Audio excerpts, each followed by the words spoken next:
Voltou. Voltou. Show. Ok, doutora, tá Beleza. gravando. Boa noite, gente. Hoje é um dia muito, muito, muito especial. Nós estamos aqui com uma figura ilustre, que é a doutora Isabela Balalé, com muito nosso orgulho de tê-la aqui conosco, nosso agradecimento, e vamos tratar de um assunto essencial. Este trabalho é um trabalho da Liga de Pediatria da Estácio Citar, e que foi um trabalho da disciplina, na nossa disciplina, então ele é um trabalho relacionado à bioética, no nosso seminário 7 a gente tem esse contexto de relacioná-lo à bioética, e, na verdade, as meninas vão apresentar o trabalho, vão mostrar esse lado que é também importante para a gente avaliar, mas a gente vai ouvir o que a doutora Isabela tem a nos dizer sobre esse assunto que é importantíssimo e que todo médico, todo aluno, todo acadêmico precisa entender bem a importância disso para que a gente possa realmente fazer medicina, né? Então, a Yasmin e a Flávia vão apresentar o trabalho, eu vou falar rapidamente, que eu fui orientadora do trabalho, e depois eu vou passar a palavra para a doutora Isabela Balalé, que ela dispensa comentários, né, do seu maravilhoso currículo, mas ela é diretora da SBIM, da Sociedade Brasileira de Imunizações, ela é membro do DC de Imunização da Sociedade Brasileira de Pediatria, ela é presidente do DC de Imunizações da SOPERJ, Sociedade de Pediatria do Rio de Janeiro, e é consultora, isso só assim, é só um comecinho do que ela é, consultora da OMS para assuntos relacionados à confiança em vacinas. Então, assim, só gratidão, ela é uma pessoa super ocupada e ela é uma pessoa super disponível também. Ela está enrolada lá com um monte de coisa, ela dá um jeito de estar com a gente e participar, e estar com um aluno. Então, só gratidão.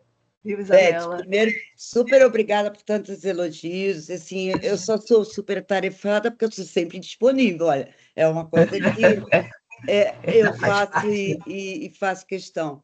E só para não esquecer, para as meninas anotarem, meninas e meninos, né? Vai sair agora, deve ser publicado essa semana ainda, o artigo que foi resultado da nossa consultoria, enfim, é um grupo internacional discutindo com a OMS, que aí é sobre ética na escuta social. Aí vai ser outra prova para elas. É bem mais difícil, hein? Falar que é bem mais difícil. Mas vamos lá, está na vez delas. Isso aí. Então, vou passar a palavra. Esse trabalho é um trabalho, então, da disciplina de Seminário 7, que liga, é um caso clínico real, que está sendo interpretado sob a ótica da bioética, tá? E depois, então, a gente vai discutir, deixar aí a doutora Isabela passar todo esse conhecimento para a gente. Aproveitem muito, quero que façam perguntas, tá? Quem não quiser perguntar, depois a gente abre para perguntas, depois que a doutora Isabela terminar, a gente abre para perguntas, e, assim, quem não quiser abrir a câmera para perguntar, pergunta no chat, que a gente quer fazer essa discussão ficar muito, muito rica com as perguntas de vocês, tá bom? Então, meninas, quem vai começar? Flávia ou Yasmin? Sou eu. Boa noite, gente. Vocês estão conseguindo ver e ouvir tudo? Sim. Tá. Perfeito. Eu não tenho acesso mais à câmera, então qualquer coisa vocês me avisem, por favor, tá? Que eu tô só passando aqui os slides. Tá bom. Enfim, boa noite. Como a Beth falou, esse foi o nosso trabalho que a gente apresentou no período passado, para o Seminário 7. E o tema que a gente escolheu foi a hesitação vacinal sobre a ótica da bioética, um relato de caso, e como já foi dito anteriormente, um relato de caso verdadeiro. Quem está apresentando hoje sou eu, Yasmin Lopes, e a Flávia Coppola. Esse é o resumo do nosso trabalho, vou deixar ele aqui um pouquinho. Mas quem quiser também, depois esse trabalho já foi publicado, a gente pode enviar para vocês lerem com mais calma. Primeira coisa, a gente queria introduzir um pouquinho aqui sobre a bioética. A bioética ela é composta por 4 princípios, que são eles: a não maleficência, a beneficência, a autonomia e a justiça. São basicamente guias, né, para o médico, para ele conseguir tomar suas decisões de maneira bem feita e com responsabilidade e respeito ao direito dos pacientes. A gente vai aprofundar um pouquinho de cada um mais para o final, mas só para ter uma noção. Em relação à hesitação vacinal, a gente sabe que ela é atualmente um grande problema de saúde pública. Os números não negam que a adesão à vacina está diminuindo, não é de hoje, é de alguns anos para cá, o que representa um grande problema de saúde, porque pode resultar... Qual a consequência disso? Ok, a gente está sempre falando sobre isso, mas qual a grande consequência? A consequência é que a gente pode voltar a ter doenças que já foram erradicadas ou controladas no Brasil, que é o que está acontecendo, por exemplo, agora com sarampo. Não sei quem teve a oportunidade de ver, mas ontem mesmo foi noticiado, né, 2 casos de sarampo no Rio de Janeiro, no estado do Rio de Janeiro, e hoje mesmo a prefeitura já publicou no Instagram, convidando, né, as pessoas a irem se vacinar, tentando chamar a atenção, porque realmente é incrível o sarampo, que sempre foi muito bem controlado, tá já de um tempo para cá, né, com alguns casos voltando. Os objetivos do nosso trabalho, o objetivo geral foi discutir a hesitação vacinal sobre a ótica da bioética a partir de um caso real abordado. Os objetivos específicos eram descrever em linhas gerais meningoencefalite causada por varicela zoster, abordar riscos e benefícios da imunização por varicela, abordar os preceitos da bioética principalista relacionando-os ao relato de caso e discorrer acerca dos limites jurídicos, a gente vai fazer, no que versa a influência sobre a decisão da vacinação, considerando a relação entre médicos e pacientes. Brevemente, o nosso estudo é um relato de caso, é um estudo descritivo e qualitativo. Nosso banco de dados foi Cielo, PubMed, Lilac. E as palavras-chave que nós usamos foi hesitação vacinal, bioética e hesitação vacinal, varicela e hesitação vacinal. E a gente também usou princípios da ética biomédica e Fiocruz, Ministério da Saúde, CFM, CREMESP, enfim, entre outros. Vou fazer a leitura agora do relato de caso, que é paciente MCF, 2 anos e 11 meses, natural do Rio de Janeiro. Nos anos 2011 e 2012, fazia acompanhamento regular com um pediatra homeopata para melhora da imunidade devido a quadros repetitivos de infecções de vias aéreas superiores e otite. Em uma de suas consultas, a mãe questionou sobre a vacinação de varicela, ainda não aplicada. Segundo o médico, a referida imunização não seria necessária no momento, uma vez que não era uma vacina obrigatória no calendário vacinal, calendário oficial vigente à época. Com isso, mesmo insegura e já tendo vacinado a sua primeira filha, a mãe decidiu não realizar a vacina. Aproximadamente um mês após a consulta, sua primeira filha, ao voltar de uma viagem, desenvolveu um quadro de herpes zoster. Nesse contexto, a mãe buscou orientação com o pediatra, que a tranquilizou, referindo não ser necessário isolamento de contato. Após 2 semanas do quadro de sua irmã mais velha, a paciente passou a manifestar pápulas eritematosas difusas intensamente pruriginosas, sendo diagnosticada com varicela e iniciado o tratamento sintomático. Após 10 dias, com todas as lesões em crosta, a mãe notou dificuldade para despertar a paciente, a qual possuía o hábito de acordar cedo. Posteriormente, a família percebeu que MCF apresentava distúrbios de equilíbrio, especialmente ortostática, referindo engatinhar e apresentando também crises de riso. Ao longo do dia, houve progressão do quadro clínico, com aparecimento de afasia e intensificação da ataxia, o que preocupou sua responsável, buscando o atendimento de emergência. Foi diagnosticado o quadro de meningoencefalite decorrente da infecção por varicela. MCF permaneceu internada em UTI e enfermaria por 21 dias. Seu prognóstico era extremamente reservado, com possível óbito e desenvolvimento de graves sequelas neurológicas. Durante a internação, o tratamento farmacológico foi associado à reabilitação motora e de fala, o que contribuiu para uma evolução favorável e resultou em sua alta sem sequelas. Isso aqui é o que a gente vai fazer hoje. Nossa discussão vai ser, primeiro, varicela e meningoencefalite. Vamos entrar na imunização contra a varicela. E aí, a partir disso, vamos relacionar os princípios da bioética com o relato de caso. Primeiro, a varicela é uma doença causada pelo vírus varicela zoster e a sua transmissão ocorre por aerossóis, gotículas, saliva ou pelo contato com objetos que tenham conteúdo de lesões cutâneas. A meningoencefalite, que foi o quadro que a nossa paciente acabou evoluindo, é uma das complicações graves da varicela e ela é uma questão de saúde bem grave, que consiste em uma inflamação aguda do sistema nervoso central, acometendo as meninges e o encéfalo, e ela pode levar ao óbito. A vacina, inclusive, ela protege contra as formas mais graves da doença. Em relação à vacina em si, ela foi desenvolvida na década de 70 no Japão e faz parte do calendário básico de vacinação desde 2013. Isso significa que ela é disponibilizada gratuitamente nas unidades básicas de saúde. É uma vacina extremamente segura, assim, eu acho que é muito importante a gente entender qualquer vacina que ela é liberada para a população, ela passa por várias etapas até que ela possa, de fato, né, ser aplicada, então, realmente, ela é segura, é uma vacina que passou por testes clínicos e, enfim. E ela também é dividida em 2 doses, né, para alcançar a sua eficácia total, recomenda-se que são divididas, que sejam tomadas 2 doses. A eficácia da vacina contra a infecção é de 90% a 95% contra a doença grave. E uma coisa muito interessante, que fazendo esse trabalho, a gente não pesquisou só no Brasil, a gente pesquisou isso internacionalmente, e em qualquer país que você vai pesquisar sobre o assunto, você consegue ver, eles apresentam gráficos, artigos, coisas muito interessantes, que você vê realmente que o número de hospitalizações pela varicela diminuiu depois que aquele determinado país adotou a vacinação. O que realmente ele prova mais um pouco, né, para quem não acredita na eficácia da vacinação. E um dado muito alarmante, preocupante para a gente, né, Brasil agora, voltando aqui para o Brasil, é que a sua cobertura sempre foi boa, né, atingindo 98% em 2016, mas que desde então vem observando uma queda e chegando ao número de 59,6% em 2022. Sim, é uma diferença bem grande. Aqui, né, só uma imagenzinha da varicela, para quem nunca viu. E agora a Flávia vai conversar um pouco sobre os princípios da bioética relacionados a isso. Isso, agora a gente vai fazer um pouco mais aprofundado o nosso relato de caso com os princípios da bioética, que, como a Yasmin falou, são 4. Pode passar, amiga, por favor. Bom, vamos lá.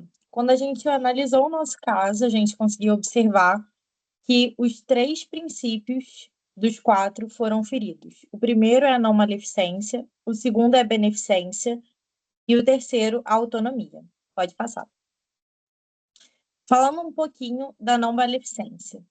Basicamente, de acordo com o juramento de Hipócrates, né, a gente consegue observar que o objetivo do médico é não causar nenhum tipo de dano ou mal a qualquer paciente. Bouchat e Childress já direcionavam alguns pontos aos médicos e aos outros demais profissionais de saúde, como, por exemplo, não matar, não causar nenhum tipo de dor, sofrimento, incapacitação ou até mesmo ofensa com os seus conhecimentos.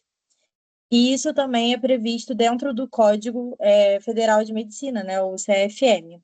Então, o médico ele jamais utilizará dos seus conhecimentos para causar um sofrimento físico ou moral, e, além disso, é vedado ao profissional causar dano ao paciente por ação ou omissão, sendo caracterizado isso como uma imperícia, uma imprudência ou até mesmo uma negligência do profissional perante o seu paciente. Então, a partir desse princípio, e olhando para o nosso relato de caso, a gente consegue ver que, nesse caso em específico, aconteceu o ferimento da não maleficência, justamente pelo fato do médico não indicar à paciente que ela seja vacinada, mesmo que na época essa vacina não estivesse disponível dentro do sistema público de saúde. De acordo com os seus conhecimentos da área médica, ele deveria ter orientado para que a paciente se vacinasse com o objetivo de evitar, né, a contaminação pela varicela zoster e também o desenvolvimento de formas graves. Tem algum microfone dando eco, eu acho. Mas, enfim, vamos seguir aqui. O próximo princípio é o princípio da beneficência. Basicamente, ele estabelece que todo profissional de saúde ele deve se comprometer integralmente a avaliar todos os riscos e benefícios de todas as medicações, de todos os procedimentos, de todas as intervenções que ele propõe ao seu paciente, com o objetivo principal de maximizar os benefícios que ele está promovendo, reduzindo, assim, os riscos e os danos à saúde daquele paciente. E isso é possível ver no Código de Ética Médica, no artigo 32, onde diz que é vedado ao médico deixar de usar de todos os meios disponíveis de promoção de saúde e de prevenção, diagnóstico e tratamento de doenças, obviamente que cientificamente reconhecidos e a seu alcance, em favor do paciente.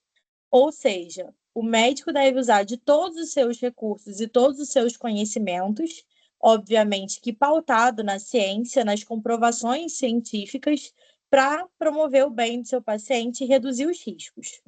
Olhando para o nosso relato de caso, a gente consegue ver claramente que houve um ferimento da beneficência, porque o médico não orientou a paciente a fazer a vacinação, pelo contrário, ele foi contra a vacinação, né? E acabou fazendo com que a sua paciente adquirisse uma doença que pode gerar sequelas gravíssimas. Então, ele não promoveu o bem e, além disso, acabou, né, causando um dano. Agora nós vamos falar sobre o princípio bioético da justiça. Basicamente, ele se pauta no fato de que todos os cidadãos eles devem ter direito de acesso ao serviço de saúde. Então, esse tratamento, esse acesso à saúde, ele deve ser feito de forma justa e imparcial. Então, a gente não deve escolher, né, o paciente ou o tratamento de acordo com as questões religiosas, culturais, financeiras, nada disso pode interferir. Muito menos interferir na relação médico-paciente, que a gente sabe da relevância, principalmente nas orientações, né, farmacológicas ou preventivas, como, por exemplo, a realização da vacinação. Então, a gente vê que a igualdade é um princípio essencial e um direito, né, que deve ser respeitado por todos, e isso já é previsto no nosso Sistema Único de Saúde, né, onde a gente vê que tem os princípios da universalidade, da integralidade, da equidade na atenção à saúde dos brasileiros. E aí, quando a gente faz a correlação com o relato de caso, que a Yasmin leu, a gente vê que a justiça ela não foi ferida no caso, porque a vacina ela não era disponibilizada ainda no sistema de saúde. Era disponibilizada no sistema de saúde pública, né? Era disponibilizado somente no particular, naquele momento que aconteceu o caso clínico. Então, a paciente não deixou de ter acesso pela questão financeira ou pelas questões que envolvessem a saúde pública, e sim por uma ausência de orientação adequada. Pode seguir. Agora nós vamos falar sobre o quarto princípio bioético, que é o princípio da autonomia. Ele se pauta no fato de que todas as pessoas elas possuem um valor intrínseco, né, moral e ético, e aí as pessoas pautadas nesse seu próprio princípio ético e moral, elas devem ter o direito de tomar as decisões, né, de acordo com o que elas desejam para o seu próprio corpo, para a sua própria saúde. Então, a violação dessa autonomia, ela só pode ser aceitada de uma forma bioética, né, e ética, quando a gente visa o bem público, quando esse bem público sobrepõe o bem individual da pessoa. Então, é quando a gente olha para a sociedade, né, no coletivo, e vê que aquela medida beneficia a todos e não somente aquela pessoa. Então, na resolução do Conselho Federal de Medicina, a gente vê que tem uma afirmação que deixa isso muito claro, onde diz que é vedado ao médico deixar de obter o consentimento do paciente ou de seu representante legal após esclarecê-lo sobre o procedimento a ser realizado, salvo em caso de risco iminente de morte. Essa também é uma questão, né, em relação à autonomia, que a gente vê que ela pode, né, ser ferida caso o paciente tenha um risco de morte iminente ali e a gente não consiga, né, aquele contato imediato ou então aquela seja a melhor medida para o paciente.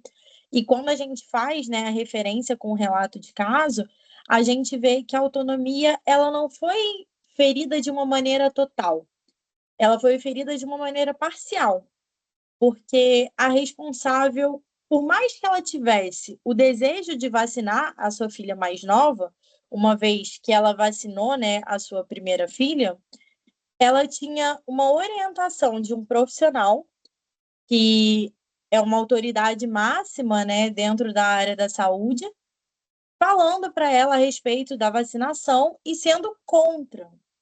Então, você acaba sendo influenciado, né? E foi o que aconteceu com essa responsável. ela acabou, mesmo que vacinando sua filha mais velha, sendo influenciada a não fazer isso com a sua filha mais nova, deixando ela exposta, né, à contaminação pela varicela zoster e, consequentemente, desenvolver formas graves, como, por exemplo, a meningocefalite. Pode seguir. E aí, saindo um pouquinho dos princípios bioéticos, né, a gente achou interessante trazer uma abordagem jurídica para o caso, porque hoje em dia existe uma grande judicialização, né, da medicina, a gente vê diversas leis, e seria interessante trazer um pouco, né, dessa visão para enriquecer um pouco o trabalho e o caso. Bom, a gente vê que a vacinação ela é obrigatória desde a revolta da vacina, né? Bem como diversas outras leis que vieram para complementar isso. Então, a gente tem uma série de vacinas que elas são obrigatórias para os cidadãos, e obviamente que a gente tem essa obrigatoriedade, não é à toa, com o objetivo, né, de proteger tanto a pessoa individualmente, como o coletivo da sociedade, e, de certa forma, graças a essa obrigatoriedade, né, a gente vê aí a erradicação de diversas doenças que eram muito sérias e a redução, né, de muitas outras. Além disso, a gente vê que a vacinação ela é um dever de saúde pública e um direito de todas as crianças, adolescentes, e isso é assegurado pela Constituição Federal de 1988. Então, a vacinação ela entra como um quesito de saúde. Então, como a saúde é um direito e um dever, a vacinação também deve ser um direito e um dever, porque ela promove saúde.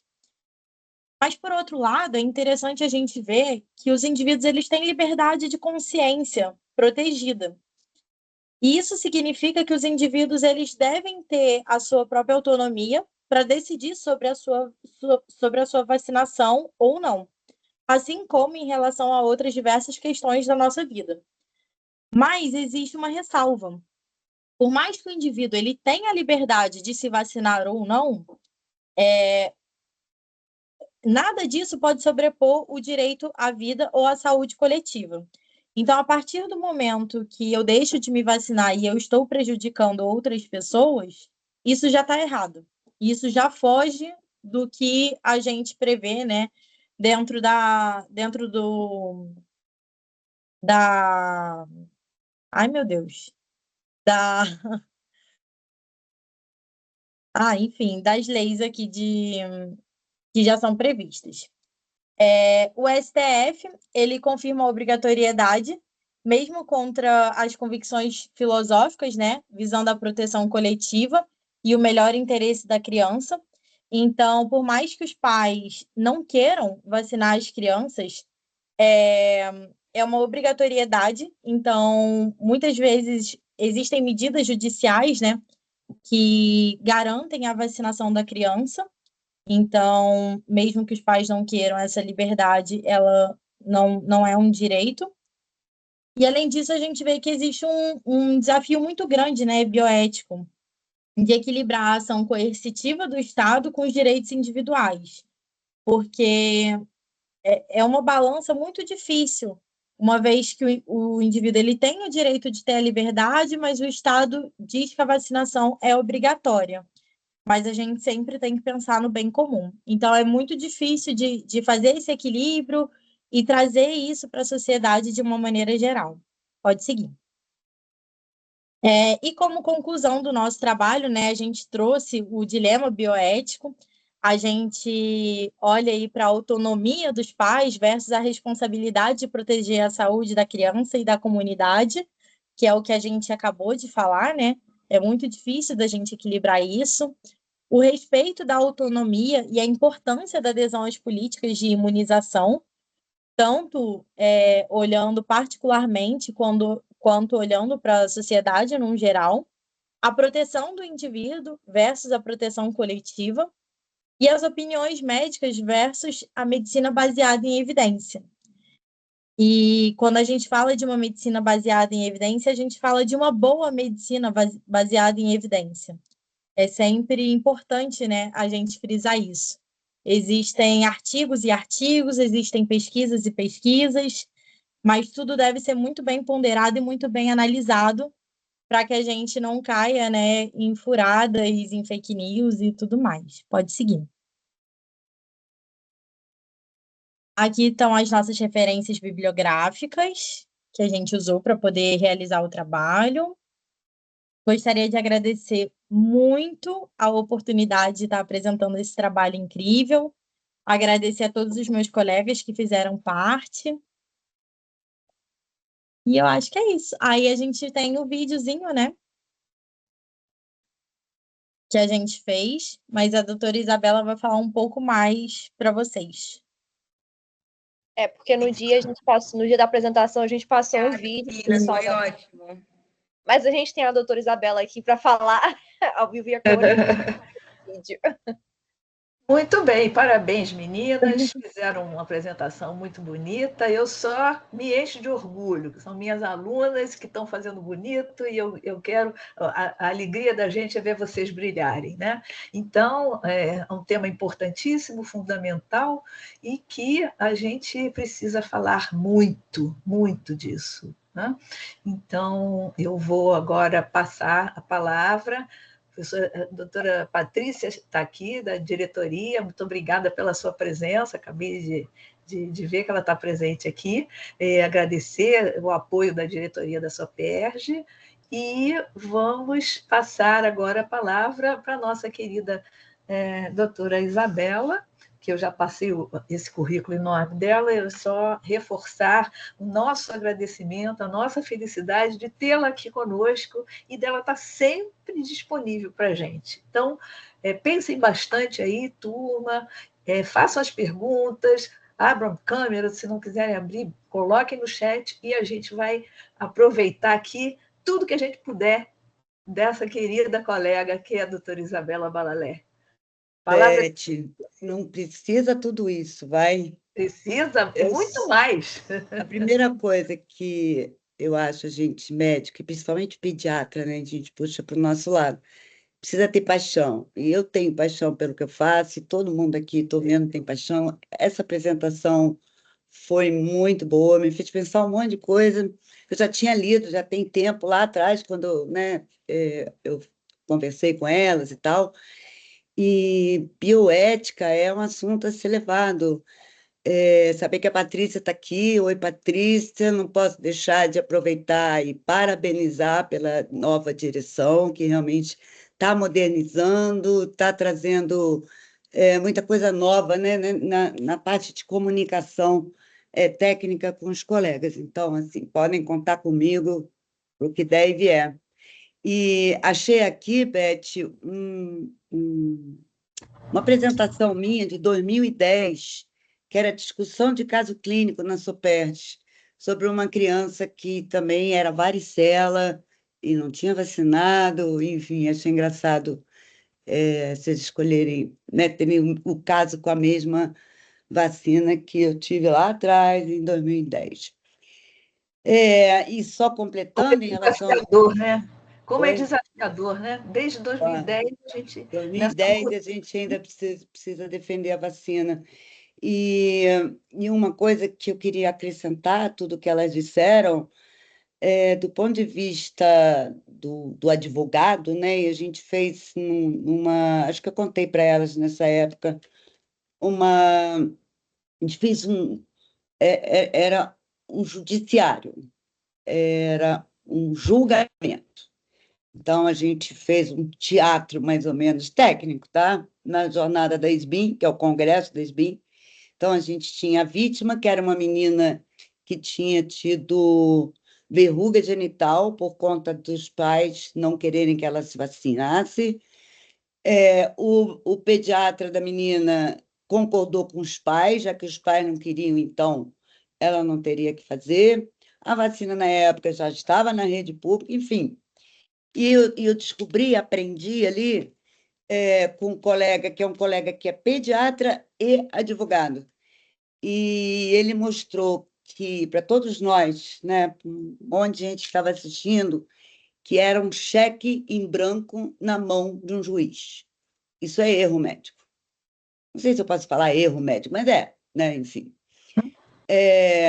E a menina poderia processar, inclusive, os pais, mesmo que ela não tenha tomado a vacina com 16, com 12, sei lá com que idade ela tinha tomado, aos 18, ela pode se sentir no direito e querer ir contra os pais que não deixaram ela se vacinar.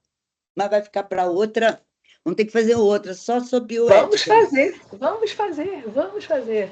Então, mas tem muita coisa. E eu já falei, vai sair o documento agora, e não me esqueçam de pedir. Eu falei, não falei, Beth? O documento da OMS sobre ética na comunicação e na escuta social. Então, vamos agora. O que é? Só falta ele não querer, Diego. Nós estamos com o nosso anjinho da guarda aí para ajudar a gente. Diego, não é possível que é o Diego, acontece. Mas olha só o que eu tenho. Até aqui na tá indo, doutor, tá indo. As duas taças possíveis. Venceu a Supercopa em fevereiro e ontem levantou o troféu do Campeonato Carioca. Gente, algum microfone aí super ligado. Agora o time tem 2 semanas para se preparar para o Pode Campeonato fechar Brasileiro. o microfone A estreia no dia 29 de maio. Então, vamos lá. Parece que é repetitivo, mas eu acabei de gravar uma aula para o curso da Universidade de Siena sobre hesitação vacinal. E a cada aula que eu preparo, eu não trouxe essa última para vocês, que estava toda em inglês. Eu falei, vou dar uma de, tudo em inglês, parece que eu estou querendo me mostrar. E fica complicado para a gente. Então, essa é a minha penúltima aula pronta, e a cada preparação é uma novidade. Então, assim, para todos lembrarem, a gente é obrigado a apresentar os conflitos de interesse. Sim, eu eventualmente dou aula para a indústria farmacêutica, mas não tem nenhum conflito de interesse aqui com vocês hoje. Isabela, pode botar em modo apresentação? Pior que tá. De vez em quando acontece isso. Não está aparecendo, não. Deixa eu descompartilhar. É o Diego. Tadinho, não. Diego, cadê, meu Deus? Compartilhar. Descompartilhei? Ainda não, doutor. Não, ele sumiu com... Parar de compartilhar. Agora foi.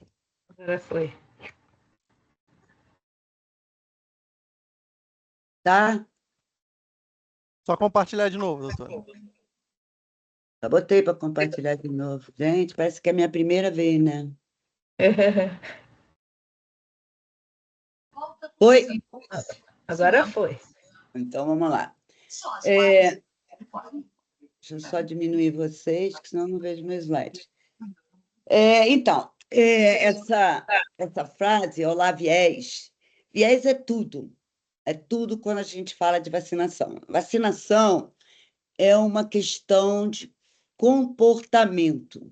E quando a gente fala de comportamento, passa por várias coisas. Por exemplo, até o comportamento de eu ser uma mulher muito atarefada, que viaja muito, e que mesmo assim tenho 4 filhos, 2 adolescentes, não consigo ir na reunião de pais, também não consigo levá-los no posto de saúde, enfim, essa vida nossa, isso passa por comportamento, cada um de nós com um comportamento. Viés significa um preconceito, não é um preconceito em relação à etnia, enfim, outros preconceitos que a gente, a palavra que a gente usa mais habitualmente nesse sentido. Aqui é um preconceito, um conceito que eu aprendi lá atrás e que vinga até hoje. Nos congressos, eu gosto de perguntar para os colegas quem é que, quando vê um chinelo ou um sapato de cabeça para baixo, vai lá e desvira. No congresso, gente, todo mundo quase levanta a mão. O que é isso? É um viés. A gente aprendeu isso, sabe? Estão me ouvindo? Sim. Tem um eco. Vocês estão ouvindo eco? Sim. Eu só estou com um microfone ligado, não tem como estar com 2. Eu tirei já, doutora. Então, é uma coisa que a gente aprendeu lá atrás, que provavelmente a nossa avó, a nossa mãe, e não quero saber os jovens se ainda desviram o chinelo. A minha filha, por exemplo, ela lembra disso, mas ela não desvira, já está enfraquecendo esse viés. E é isso que está relacionado à excitação vacinal. Vacinação, lá atrás, quando a gente acabou com o sarampo, acabou com a polio, a gente estava aqui, eu e a Beth, mostrando a idade, falando de crianças com meningite tuberculosa, a DIP era quase tudo sarampo, e por aí vai. Então, esse movimento, as pessoas aprenderam, mas não aprenderam como a gente aprende a ler e escrever.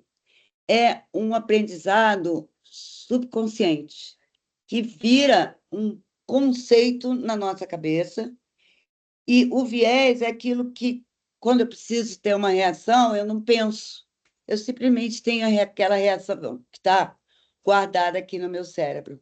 E vacinação era isso, ninguém pensava se ia ou não ia vacinar. Simplesmente iam vacinar sem pensar. Agora tudo mudou. Com o tempo, o viés pró-vacina, ele está se perdendo. Se a gente não fizer nada agora, que acho que a gente está no limite de ainda ter pessoas pró-vacina. Se a gente não fizer nada agora, educando as crianças, já não adianta mais educar o jovem.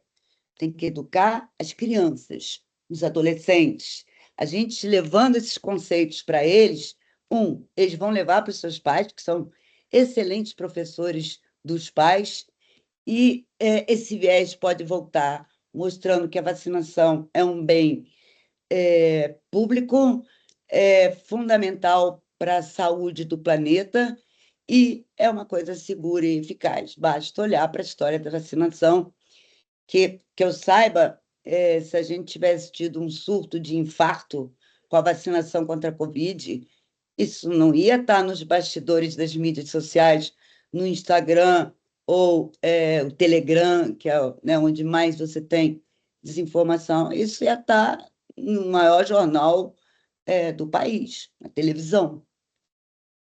É fácil entender que tudo isso é muito falso, mas é difícil fazer com que as pessoas tenham essa percepção se a gente não ajudar. Então, o movimento antivacinismo, isso é muito antigo. É uma indústria com muitos ganhos financeiros. Nos Estados Unidos, por exemplo, um médico renomado, porque a indústria antivacinista, ela não vai procurar um médico novo que ninguém conhece. Ela vai procurar um professor universitário. Ela vai procurar alguém de nome. Então, teve uma reunião deles lá no início de 2020, da Covid, que o combinado era destruir a percepção de risco para a Covid e fazer o possível para mostrar que as vacinas não eram seguras. E escolher para oradores, digamos assim, médicos que seriam aqueles que iriam falar a favor da gravidade dos tratamentos, que iam defender. Então, esses médicos, eles têm um salário nos Estados Unidos que vai a $250 mil por ano. Então, a gente tem que ter muito cuidado. Mas as pessoas não sabem disso, né? As pessoas não sabem disso, né? Não sabem. Toda vez que você vê um médico que está dizendo que a vacina é perigosa, seja lá qual for a vacina, ele, por outro lado, ele oferece um tratamento. Durante a Covid, vários colegas que eu conheço muito bem, vários, gente que não, você disse o que aconteceu, né? E que começaram a vender o detox para vacina. Vendiam, faziam consulta e prescreviam uma lista deste tamanho, que fica mais robusta, deste tamanho de nada, para reverter o efeito da vacina. E muita gente caiu nisso. Muita gente morreu usando álcool etílico para se tratar da Covid-19. Então, a gente tem que ficar muito atento a isso. E hoje, uma coisa que preocupa também muito é a epidemia de artigos retratados. O que são artigos retratados? Bom, artigo retratado sempre pode acontecer, mas surto de artigo retratado foram mais de 5.000 artigos em uma das revistas no ano de 2022. Isso é um absurdo. A Organização Mundial de Saúde considera isso uma estratégia antivacinista, porque eu escrevo o artigo passa batido pela revista, e aí é falha da revista, obviamente. Depois ele vem a ser retratado, teve agora, colegas aqui brasileiras, falando de... Diego, foi você, Diego? Oi, doutora. Você não pode me ouvir. Ah, Porque quando você liga aí, tá dando... Eu fico doida aqui, me ouvindo, falando e me ouvindo. Foi um trabalho mostrando que morreu mais gente que foi vacinada do que não vacinada, de novo. E foi um artigo retratado, está lá sendo julgado. Só que esses artigos retratados, como o artigo de Wakefield, o médico inglês, que publicou no Lancet, não é qualquer revista, que a vacina sarampo causava autismo, isso foi desmentido em 2010 e até hoje circula. Se você procurar no Google esse artigo, você vai achar. E se você não estiver sabendo disso, estiver desprevenido, você vai acreditar.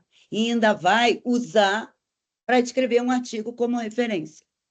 Então, esse é um problema muito sério.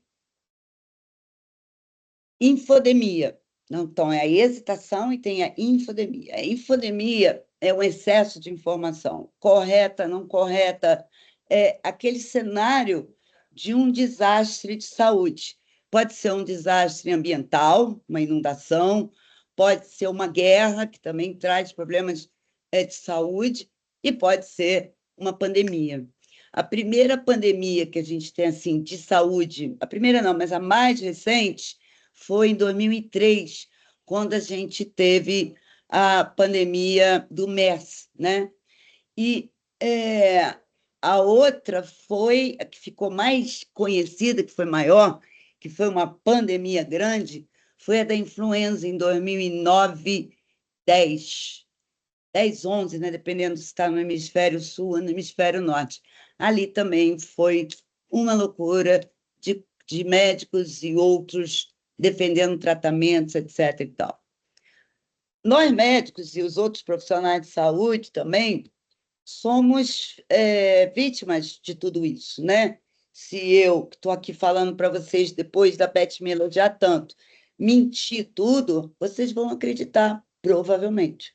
Um ou outro vai dizer, não é possível, Isabela falou isso, mas eu estou desconfiando. Desconfiem. Sempre procurem entender, quando lê um artigo, onde está a evidência. Se não tem evidência... Aliás, um dos colegas que passaram aí para esse lado ruim, que foi na pandemia, disse que o médico não pode ser, como é que ele falou? Não pode ser escravo da evidência. Como assim, Beth? Se for evidência científica, que traz cada vez mais robustez naquilo que a gente fala. A gente não fala qualquer coisa. Quando um jornalista vai falar, ele pode falar genericamente, a gente não, a gente tem sempre que ter cuidado de como a gente falou, se ficou claro, e se isso pode gerar ou não, até mesmo uma situação judicial. Então, medo, o médico aflito, né? Porque a gente quer salvar vidas, não é isso que a gente faz? E quando a gente tem uma doença que a gente não conhece, não tem a menor ideia de como tratar, e vê pessoas morrendo uma depois da outra, a gente panica. Mas o médico não tem tempo de panicar, né? A gente foi lá e quantos, né, ficaram ali nessa luta e certamente muitos ainda sentem, nem lembram dessa difícil situação que todos nós passamos. Então, hesitação vacinal, junto com pandemia, dá o fuzuê, dá o que aconteceu. E ainda estamos vivendo uma infodemia. Só que agora a infodemia é mais de coisas falsas do que as verdadeiras. Eu me lembro que eu dei uma entrevista lá no comecinho da pandemia, todo dia tinha uma entrevista para dar, virou uma loucura, e cada novidadezinha que saía lá fora, a gente ainda não tinha caso de Covid aqui, buscavam a gente para saber o que era e tal. E eu falei bobagem, porque quando o jornalista me disse que era uma doença que causava perda de olfato e gustação, eu falei, isso aí qualquer doença infecciosa respiratória faz, né? Entope tudo. E não era isso. Então, assim, era rápido demais, até para a gente que estava antenado, acompanhar. Imagina quem está na ponta e que não está ali com aquele tempo que a gente tem para estar 100% antenado com tudo isso. Junta isso com a hesitação vacinal, que nasceu, né, em 2013, 15 foi quando ela foi considerada pela Organização Mundial de Saúde, lá em 2019 foi considerada entre as 10 mais, entre as principais, entre as 10 problemas de saúde do mundo, a hesitação vacinal está lá entre esses 10 piores problemas de saúde do mundo. Então, fica entre aquelas pessoas que bastou chamar que ela vai vacinar, ou uma minoria que pode chamar que ele não vai vacinar, ele realmente é contra, e aí fica numa média de 5%, 6%, não é a população toda, e entre esses dois, né, você tem os que hesitam, os que ficam na dúvida. Então, tem aqueles que hesitam, a maioria, pelo menos aqui no Brasil, hesitam porque ficam na dúvida. Será? E aí eles fazem uma conta, que eu vou mostrar isso para vocês. Eu tenho medo da doença? Doença é perigosa para mim? Sim. Estão falando de evento adverso? Sim. Mas eu tenho medo da doença, eu vou tomar vacina. Eu vou falar mais detalhes sobre isso mais à frente. Então, para melhorar a aceitação vacinal, a gente tem que entender essas coisas. Fazer um cartaz bonito, ou mesmo fazer um vídeo com o Papa talvez, mas chamando para vacinar, não faz a pessoa vacinar. Você tem que entender como está funcionando a cabeça desse indivíduo, o seu comportamento hoje, considerando vários fatores, como eu já falei, até mesmo a sua vida diária.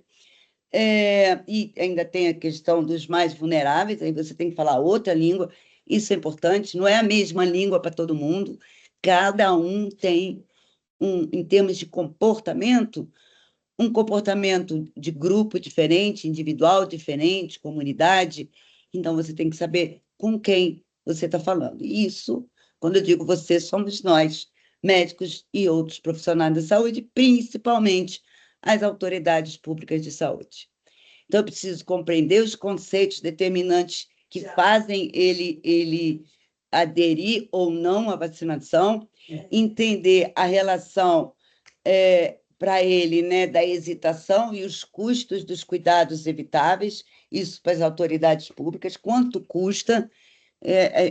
A gente tem, foi uma dessas consultorias com a OMS, a gente ficou 2 anos, durante a pandemia 2020-2021, estudando para responder se desinformação pode matar.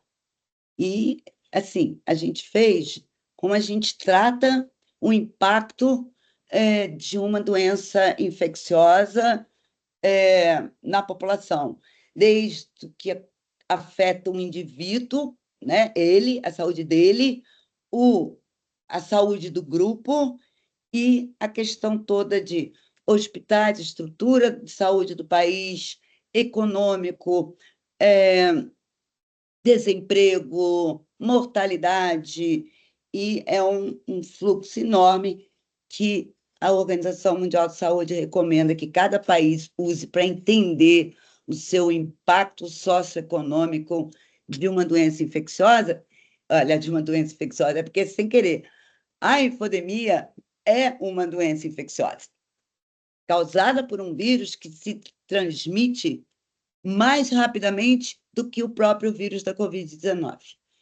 E mata, interna e traz prejuízos para a população e para a saúde pública. E aí a gente vai reconhecendo essa, né, a preocupação de cada um, né, de cada grupo, a gente vai abordar de uma maneira adequada. Então, o Ministério está aí, tentando melhorar a comunicação. Vocês devem ter visto, logo no começo, eles fizeram uma coisa com a Xuxa. Todo mundo conhece a Xuxa. Eu tenho 2 adolescentes, eles conhecem a Xuxa, mas eles não estão nem aí para a Xuxa. Então, é com quem a gente quer falar, né? Com que população a gente quer falar? Com a minha filha, que era criança, quando a Xuxa, né, era famosa, ela ainda é, mas já não vai adiantar mais porque ela já está adulta. Os filhos dela têm 5 anos, não sabem quem é a Xuxa. 5 As, como determinantes né, da adesão vacinal. Acesso. Isabela, acesso, está falando daquela pessoa que mora lá numa tribo indígena e tem que vacinar? Esse também. Mas eu estou falando daquela família, que pode ser uma família rica ou pobre, que sai de casa com seus... Vamos pegar uma coisa que é comum, sai de casa com 4 filhos, porque não tem com quem deixar os filhos e está com o bebê e precisa vacinar o bebê. Ela vai para o posto. Chega no posto, a vacina acabou. Chega no posto, ela não pode tomar essa vacina, quando pode. Chega no posto, o posto fechado. E tantas outras situações que não são bem falta de vacina, mas acabam como falta de vacina. E ela volta, pega ônibus, 2 ônibus, 3 ônibus, e não é nem dinheiro, porque essas crianças têm passagem gratuita. E quando que ela vai voltar? Ela vai hesitar. É isso que vai acontecer com ela. Acessibilidade, que não é o caso aqui no Brasil, claro, para aquelas vacinas que não estão na rede pública, certamente. Mas como as meninas mostraram muito bem, é direito da família saber que tem vacina contra doença grave e que ainda, eu sempre falo assim, porque todas vão entrar, ainda não está disponível na rede pública. E eu tive, em 2010, teve um surto enorme, né, uma epidemia de meningite meningocócica na Bahia, em Minas, não sei quem lembra.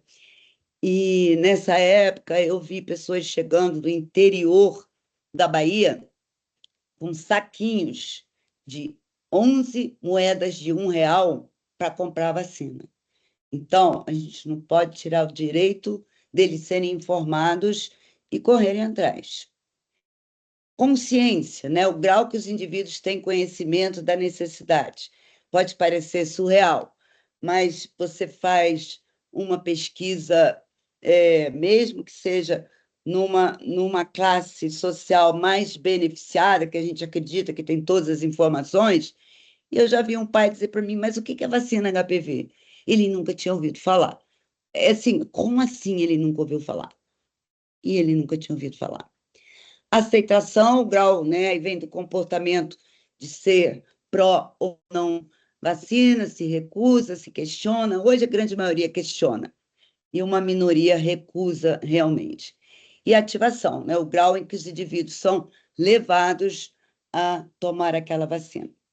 Não vou falar isso tudo aqui, que já bate com tudo que eu já falei, mas a excitação vacinal era confiança, complacência e conveniência, que reflete o que eu já falei com os 5 As, e com a pandemia vieram mais 2 Cs, da comunicação e o contexto e características sociodemográficas. Então, eu grifei aqui, a desinformação se alimenta dos medos e ansiedades das pessoas sobre a pandemia, para promover teorias conspiratórias de antivacinação. Isso continua, nós não acabamos com isso ainda no mundo. Confiança em vacina, hesitação vacinal, adesão à vacinação. Então, a gente faz uma pesquisa e diz assim, principalmente com médicos, diz assim, você acredita na vacina? O médico responde sim, quase a totalidade. Você acha a vacina importante? Acho. Você prescreve vacina? A maioria responde que sim, mas não é verdade. E aí vem a pergunta, você já se vacinou? Caramba, a maioria não se vacinou, Beth. E aí? Como é que a gente explica isso? Então, é comportamento. O médico acredita na vacina? Acredita, prescreve, mas ele não tomou. Talvez porque a gente seja meio, Deus, ou talvez porque a gente não acredita mesmo no perigo, né? Aí só Freud, gente, só Freud. Esse artigo fala de heurísticas cognitivas, que, na realidade, através de exame de imagem,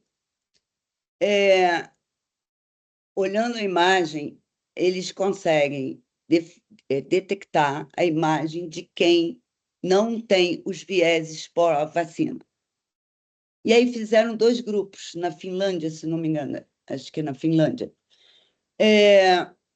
Um grupo controle e um grupo que sofreu intervenção psicológica, conversando, etc. e tal. Os 2 fizeram as imagens, nos 2 se via esse viés nos 2 grupos. Um grupo recebeu essa intervenção psicológica, o outro não. E aí fizeram a imagem de novo. O grupo que recebeu intervenção psicológica mudou de opinião e a imagem mudou. Fantástico, né, Beth? Já não é bem o nosso mundo, né? Mas é um artigo interessante, meninas, se quiserem ler sobre isso, tem muita coisa. E esse estudo fala exatamente uma coisa básica. Se eu tenho medo da doença e sei que a vacina pode causar evento adverso, eu tomo a vacina. Se eu não me vejo no risco, o que é não me vejo no risco? Eu posso ir para a televisão e dizer que morreram 1.000 pessoas. Sei lá, se eu disser que morreram 1.000 pessoas da Covid agora, ninguém vai nem acreditar em mim. Eu já falei várias vezes na televisão que morrem 300, não agora exatamente, mas até o ano passado, morrem 300 pessoas por semana da Covid-19. Ninguém está nem aí, nem o médico. Ninguém valoriza isso, ninguém percebe esse risco. Enquanto, se eu tiver um caso de meningite viral numa escola, nossa, as mães enchem as clínicas privadas buscando vacina. Isso é comportamento, é viés, e é isso que a gente tem que aprender a trabalhar com as pessoas. Não basta ser médico, não basta ser comunicólogo, tem que ser psicólogo ou psiquiatra para ajudar a saúde nesse quesito. Já por outro lado, se ele não vê o medo e sabe, né, que talvez ele nem acredita, mas tem dúvida, que é a maioria, né, desses que não se vacinam. E se ele tem dúvida e a doença não é perigosa, vou arriscar? Para quê? Não estou com medo. Durante muito tempo, eu dizia que a causa mais comum de cegueira no Brasil era acidente de carro, e que por isso tinha que botar o cinto, blá, blá, blá, blá, blá, blá. Só botaram o cinto quando virou lei. E mesmo assim, se tiver numa estrada pequena, tira porque ninguém vai ver. É mentira, Beth? Esse é o ser humano, gente. Tem que ser psiquiatra, não adianta ser pediatra. Então, está aqui, ó, eu estava falando sobre os 36 jovens, e aí o viés intergrupal, né? Porque é uma coisa que é o indivíduo e o grupo dele. E aí eles fizeram aqui, ó, uma magnetoencefalografia. Fantástico, que aí vai mostrar a resposta neural àquelas situações apresentadas a eles. Comunicação médico-paciente. A gente fala, né, que a nossa categoria já não é tão reconhecida. Mentira. É o que o médico diz que o paciente vai fazer. E quanto melhor a sua relação médico-paciente, melhor vai ser. Se você não conquistou o seu paciente e ele vai ficar procurando segunda, terceira, quarta, quinta, sexta, que é um desafio hoje, tá, gente? Opinião, aí essa relação médico-paciente não foi feita. Mas quando a relação médico-paciente existe, é o que você disser que for para fazer. E isso mostra o quão é importante nós, médicos, estarmos entendendo tudo isso. O que aconteceu durante a pandemia? Colegas passaram a defender tratamentos que não existem, né? Que não tem evidência científica nenhuma, que pararam de ser feito lá no início, que no início pensar, por exemplo, em hidroxicloroquina para tratar uma infecção viral, essa é a primeira droga, toda vez que tem um vírus novo, é a primeira droga que se tenta, porque vai ver, ela diminui a replicação, mas nunca se chegou para nenhum desses vírus, nem para o da Covid, em dizer que ela trata aquela doença. Então, é pegar um pedacinho assim de uma realidade e carregar isso. O Brasil, no final, era o único país que usava esses medicamentos. Incluir construção e incentivo de parcerias. Agenda conjunta, tomada de medida para garantir a compreensão. A gente precisa se juntar com a igreja, com o clube, eu sei lá, com a escola, todo tipo de parceria. A escola hoje tem medo de vacina. Tem medo que o pai saia da escola se ela ficar falando de vacina. Tudo vindo lá dos tempos áureos da Covid-19. Então, finalizando aqui também, reforçando que a recomendação do médico é tudo. Ah, Isabela, não é verdade, está arriscado a Beth dizer isso. Tem pai que chega lá que eu falo, e ele não muda de ideia. Beth, porque tem que treinar. Porque, às vezes, a gente fala muito, coitada da Beth. Não sei se ela fez isso não, tá, gente? Depois ela se defende. Mas eu ouço muito isso de colegas. Outro dia me encaminharam um paciente, você sabia que agora eu estou atendendo pacientes de colegas só sobre vacinação, de tanto que a coisa está difícil. E veio encaminhado para um homeopata, um pai que já chegou para mim dizendo, olha, eu sei que toda vacina tem metal pesado. Eu quero que você me diga quais as marcas têm mais ou menos metal pesado. Acredita? Então, o colega tentou lá e mandou para mim. Então, assim, a gente tem que ter muita confiança no que diz. E eu vou falar um pouco disso lá na frente. Brasileiro confia em vacina? Vamos lá. Tem essa pesquisa que eu já devo ter mostrado, 13% dos interrogados tinham deixado de tomar vacina ou deixado de vacinar um filho, não, enfim, uma criança sobre a sua custódia, criança e adolescente. E esse grupo era o grupo que tinha como fonte de informação principal, de confiança, as mídias sociais. Não é a verdade para a maioria dos brasileiros, mas eu vou mostrar para vocês que aumentou. E a conclusão aqui é que falta de informação faz tão mal quanto desinformação, né? Não sabe, nunca soube da campanha de vacinação, nunca soube da vacina HPV e tantos outros que eu já vi que você diz, não é possível, esse cara está fora do mundo. Não, a gente que está no mundozinho viciado e não consegue entender como é que alguém não sabe que existe a vacina contra o HPV. Então, essa é uma pesquisa recente, agora de 2024, e a gente vê 72% dos brasileiros confiam em vacina, 90% acha importante vacinar, confia no médico, confia no enfermeiro, confia na ciência. Então, não é aquilo que né? Foi tudo tão ruim, continua tudo tão ruim que a gente tem a impressão que é a maioria. Mas vamos lá, fica ali, no 6, 4, 5% que não confia em nós, profissionais da saúde, e enfim, nos médicos e na ciência. O que mudou foi a confiança no Ministério da Saúde, que antes estava lá em cima, junto com a gente. E agora, recentemente, foi para 12%. É dobrar ou triplicar, dependendo da referência que a gente usa. Aí vem toda a questão da politização da vacinação. Não estou falando de nenhum partido.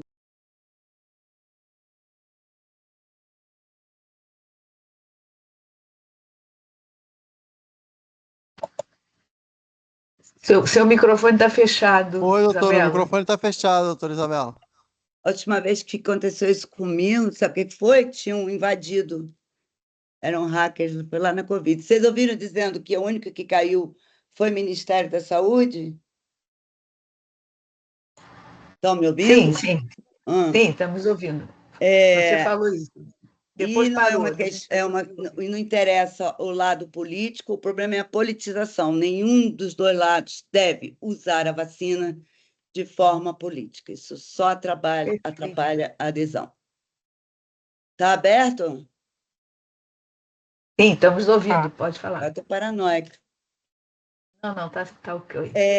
Quando a gente vê sobre segurança, né, percepção de segurança, a gente tem aqui 70%, não, 80% acredita na segurança das vacinas. Então, olha aqui, é minoria, mas essa minoria já está maior do que aquela que eu mostrei na pesquisa da SBIM, que ficava lá nos 13%. Aqui a gente já está com 19%.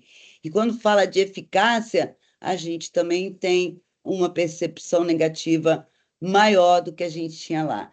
Então, hoje, eu posso dizer que a gente tem muito mais hesitantes do que contra a vacina.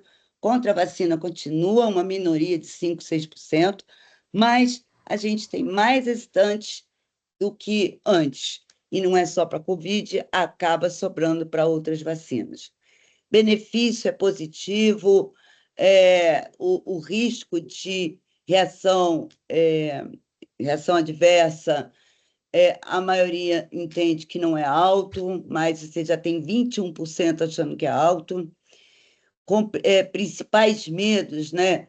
Reação adversa, medo de agulha, isso mudou, é isso mesmo que a gente sempre teve. E eu já senti o medo de tomar vacina, 27%, não é 100%. Aumentou a confiança na ciência? A gente acha que não, né? Mas aumentou. Continuou igual e aumentou, empatou aí na percepção da população. E se as pessoas passaram a se vacinar mais, levar mais seus filhos para vacinar, caramba, qualquer pediatra vai dizer para mim que, Isabela, isso aí está errado, porque eu nunca recebi tanto paciente que fica duvidando. Esses são os hesitantes, e não aqueles que não vão vacinar. É que está a diferença. Com eles, você vai ter abordagem, você pode ter uma abordagem boa que mude a opinião. Aquele eu não vou mostrar, porque senão eu vou falar muito aqui. Televisão continua sendo a fonte de informação confiável preferida da população, e a gente não tem mais a Xuxa na televisão. A gente teve cartaz da Xuxa, mas Xuxa na televisão chamando para vacinar, não tem mais. Tudo bem, eu prefiro que não seja Xuxa, nada contra a Xuxa, mas a gente tem que falar a língua do povo e onde o povo está. E é televisão aberta, né? A ilusão de que todo brasileiro tem televisão fechada também não é muito verdadeira. E achar que a população vai entrar no Instagram do Ministério da Saúde ou da Secretaria de Saúde para saber se está rolando alguma vacinação, também não é verdade. E eu, que sigo no Instagram o Ministério da Saúde, nunca sou impactada por uma postagem do Ministério da Saúde. Eu sempre recebo por WhatsApp dos colegas que botam ali e eu acabo vendo. Então, assim, que quem decide o que eu vou receber ou não é a plataforma, é o tal do logaritmo. E é bem complicado de entender. Instagram, onde mais, né, a gente busca informação, Facebook, Google. O YouTube depende da população com que a gente conversa. Na pandemia, o YouTube foi um dos maiores. Tá aqui, já falei da televisão.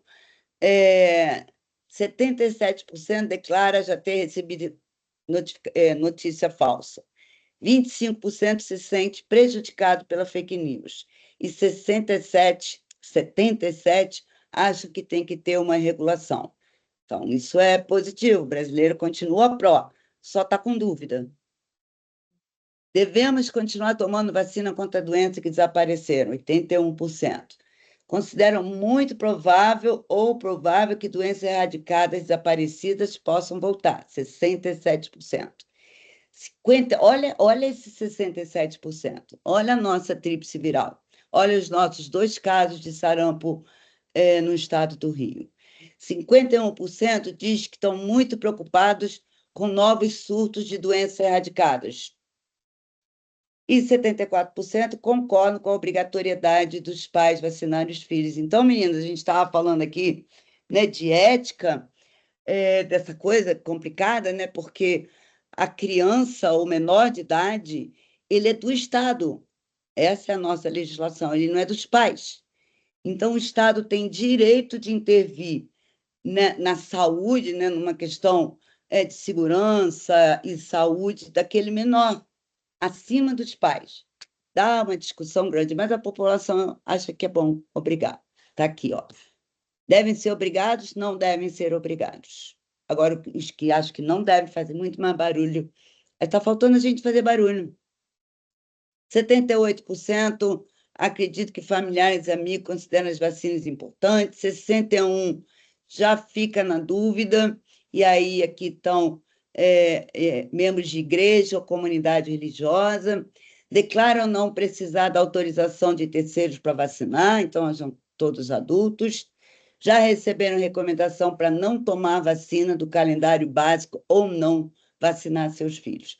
Eu vi ontem um print de uma conversa de um paciente com seu médico, não sei o nome, não tinha nada, e a secretária dizendo, não toma vacina não, eu não vou tomar e o doutor também não. Doutor também não, ninguém vai tomar vacina, né? Acho que eu já falei isso aqui, então 26% confiam muito, confiam pouco ou não confiam, 72% confiam muito ou confiam. Aumentou e muito a nossa hesitação vacinal. E até agora a gente não acertou na forma de se comunicar. E aí o que a gente faz? Bom, pediatra, e mesmo vocês que não se formaram, entram em contato com pacientes, tem que ouvir a pessoa, deixa ele falar. Não sai dizendo que é besteira. Isso não é verdade. Onde você ouviu isso? Ou xinga as pessoas que estão falando isso? Ouve. Busca a resposta para aquilo que é a dúvida dele, e não o que você quer dizer. Né? Eu vou dizer, a vacina é segura, não faz mal nenhum e tal. Mas a dúvida dele é se vai causar verruga no pé. Então, fala da verruga do pé. Né? Claro que eu estou exagerando. E seja presuntivo. Nunca fale com rispidez, dono da verdade, né? Eu sou doutor, eu que sei, isso está errado. Não, a primeira coisa que eu disse para esse paciente que me mandaram, no caso dos metais pesados, eu disse, eu te entendo, porque eu entendo. Ele não sabe as coisas, ele está preocupado com a filha dele, que acabou de nascer, e ele não quer que seja intoxicada por metais pesados. O que ele pode fazer? Quem vai ajudá-lo? Nós podemos ajudá-los, mas não criticando o cara, não dizendo como é que você acredita nessas besteiras, é tudo um monte de não sei o quê. E aí é isso, eu devo acolher essas famílias num cenário de percepção de risco para as doenças, dúvidas e desinformação.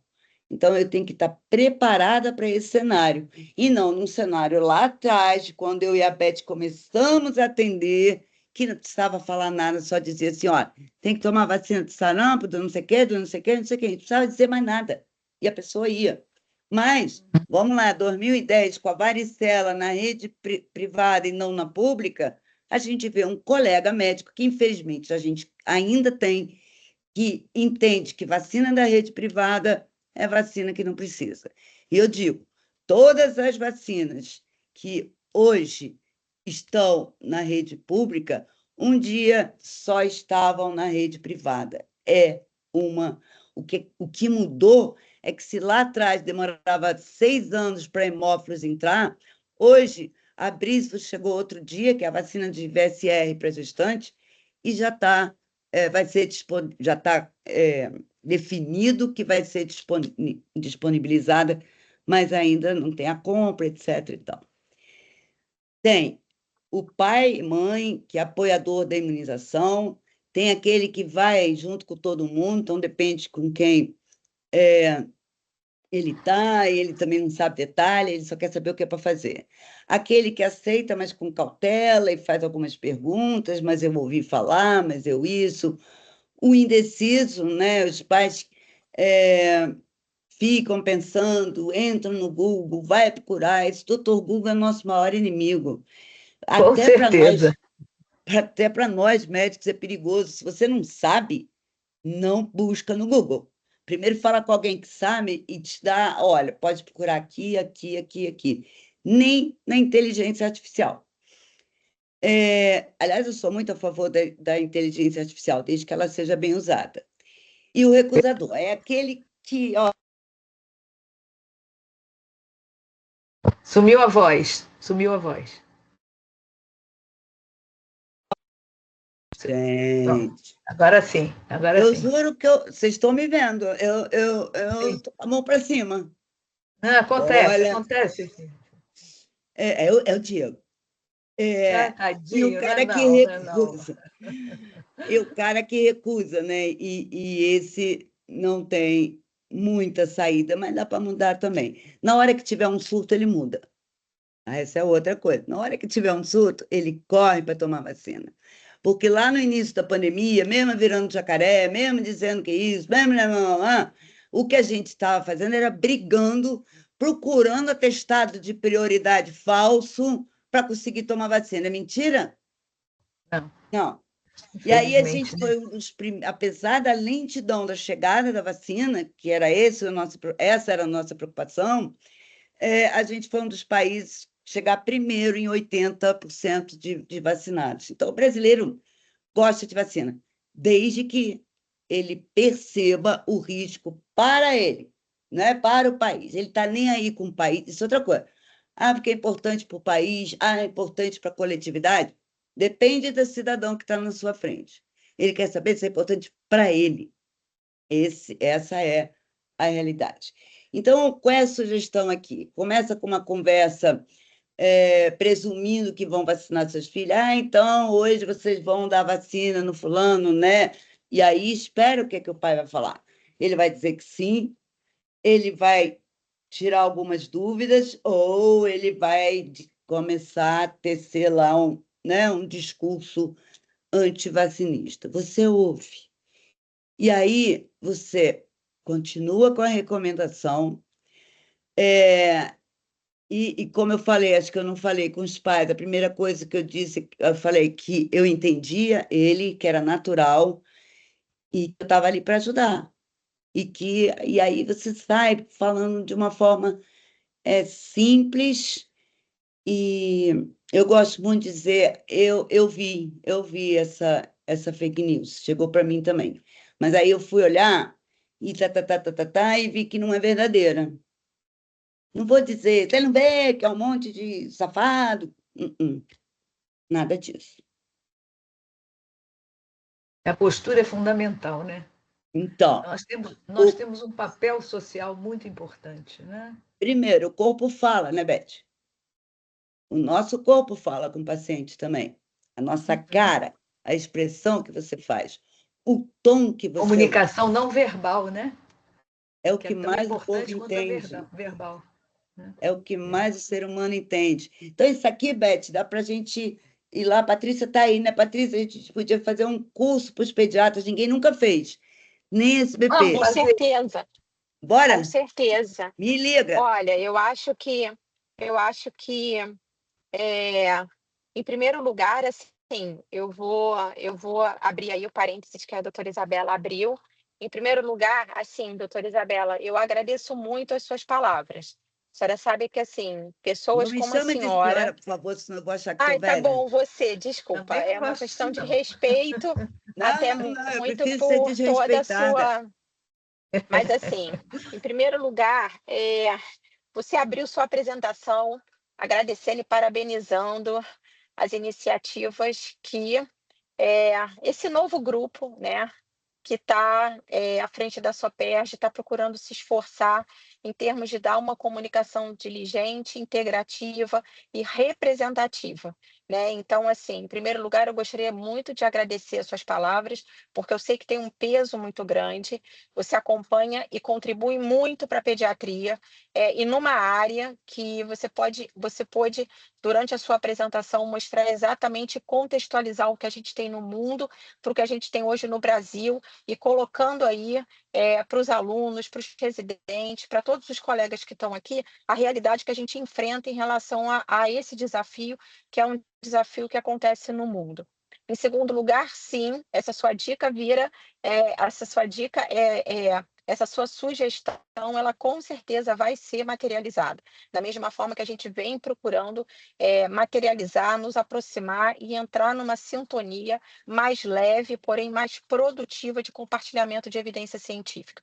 Então, a gente precisa disso. A gente precisa geracionalmente atingir todos aqueles que estão envolvidos no cuidado da criança e do adolescente.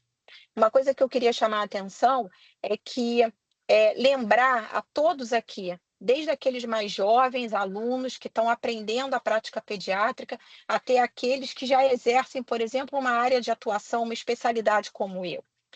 Eu estou com a câmera fechada para tentar poupar a internet aqui, porque eu estou com medo de cair a internet e não poder falar. Mas o que é importante, eu não sei se vocês vão concordar, Isabela, Beth, é que o pediatra ele precisa reservar um tempo especial na sua consulta para falar da vacina.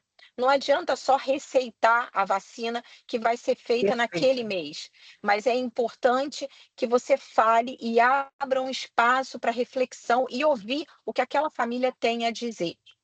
A segunda coisa, uma observação clínica, foi muito interessante o caso. Falar sobre a cerebelite pós-varicela, né? Quando o caso começou a ser descrito, eu pensei em uma complicação pós-varicela, né? Mas aí depois não, parece que realmente foi uma meningoencefalite causada pelo vírus, né? Pelo vírus, Associada a uma cerebelite.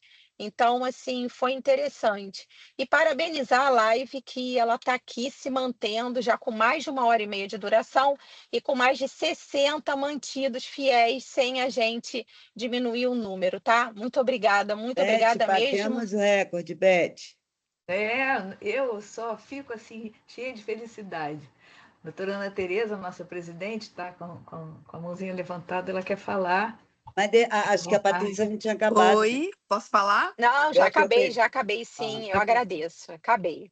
Fala, minha chefe, agora ela é minha chefe. Imagina, Eu gente. tenho um monte de vou falar muito chefe. rapidamente.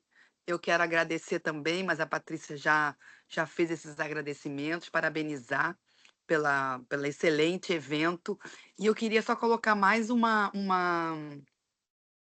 cerejinha aí nesse bolo que já está tão enfeitado, com tanta gente bacana aqui na live, principalmente alunos e residentes em formação. Uma coisa que a gente tem conversado muito sobre a importância também, né? A Isabela traz muito a questão do pediatra no consultório, no seu dia a dia, na prática, junto ao seu paciente. Mas eu queria reforçar a importância do pediatra quando ele advoga pela saúde, quando a gente precisa pensar cada vez mais em termos de saúde pública. Nós estamos com uma emergência do sarampo no estado do Rio de Janeiro. E o pediatra tem uma voz importante para além também da sua prática assistencial, da sua prática no consultório. Precisa ocupar espaços de defesa da saúde da criança e do adolescente e crescimento, desenvolvimento e vacinação agora são a marca do pediatra. Então, isso precisa ser uma bandeira. Então, vocês estão de parabéns, Elizabeth, Isabela, por trazer a questão da hesitação vacinal. E eu convido vocês, inclusive, para refletir um pouco mais sobre a saúde pública. E a gente vai falar sobre isso essa semana, se Deus quiser, em relação a esse alerta do sarampo. A gente também está organizando uma live com a Secretaria de Estado de Saúde, porque a gente precisa estar mais vigilante, cada vez mais vigilante, porque a situação não está boa e o pediatra pode ter um papel muito importante. É isso, parabéns, muito obrigada, Elizabeth, Isabela e todo o pessoal da Liga, desse grupo de trabalho maravilhoso, pelo evento. Obrigada. Parabéns. Obrigada a vocês Patrícia. pela oportunidade. Ana Tereza, eu me coloco à disposição de vocês. Acho que a gente pode marcar o encontro. Ai, coitados, os meninos estão ouvindo a gente. A gente pode marcar um encontro e quando eu parei aqui, a Patrícia, né, começamos a conversar, nessa parte, o tom e a linguagem corporal importam. Tem uma coisa que eu tenho muita vontade de fazer, mas não consegui fazer nem na SBP ainda, mas a gente pode começar na Soperd, que a gente pode aproveitar o Consoperd, a gente tem que conversar, para fazer uma dinâmica sobre isso, treinar sobre isso. Guarda isso e a gente conversa. Maravilhoso. Bom, deixa eu terminar minha aula, né, gente? Ana Tereza, super obrigada. E, de novo, parabéns pela condução que vocês estão tendo aí nessa nova Soped, né? Nessa nova perspectiva de como trabalhar e como comunicar, que para mim é fundamental. Vamos lá, Beth? Juntos, vamos juntos. Vamos conversar sobre essa ideia maluca. Eu já vi que vocês são malucas que nem eu, então vai dar certo. Exatamente, exatamente. A gente vai que vai, cheio de alegria. Então, tá bom. Então, vamos lá. O tom e a linguagem corporal, isso só tem como ensinar ao vivo e a cores, e não sou eu que vou ensinar isso, a gente precisa de pessoas, né, que trabalhem com isso. Não faz o teu formato presuntivo, que é aquele que você não quer ser o dono da verdade, soar como uma pergunta. Sei lá, vamos dar um exemplo. Ah, você não acha que isso é bobagem? Não. Olha, eu até acho, não tenho certeza, ou eu tenho certeza, eu li. E se eu não li, eu não vou inventar que li. Eu vou dizer, essa eu não vi. Me manda no meu WhatsApp que eu vou verificar para você. Eu estou junto com o cara, gente. Eu estou abraçando esse pai. E não mandando ele, né? Não pode falar aqui porque é um ambiente... É acolhimento, né? Isso é acolhimento. E o que é acolhimento, né? Ah, o pediatra tem que acolher. Isso é acolhimento. Ao abordar com formato presuntivo, faça contato visual, né? Não fique olhando para baixo, que nem eu que estou lendo aqui, tem que olhar na câmera. Eu, quando dou entrevista, aí está aqui a jornalista, e ela está aqui, e eu estou olhando para ela, que é o que ela pede, para eu olhar para ela. Quando eu vejo que é a última pergunta, e que é aquela que eu vou dar a resposta, né, que vai fazer diferença, eu vum, e olho na câmera. E o que o cara que está lá na sala vendo a televisão vê, sou eu falando no olho dele.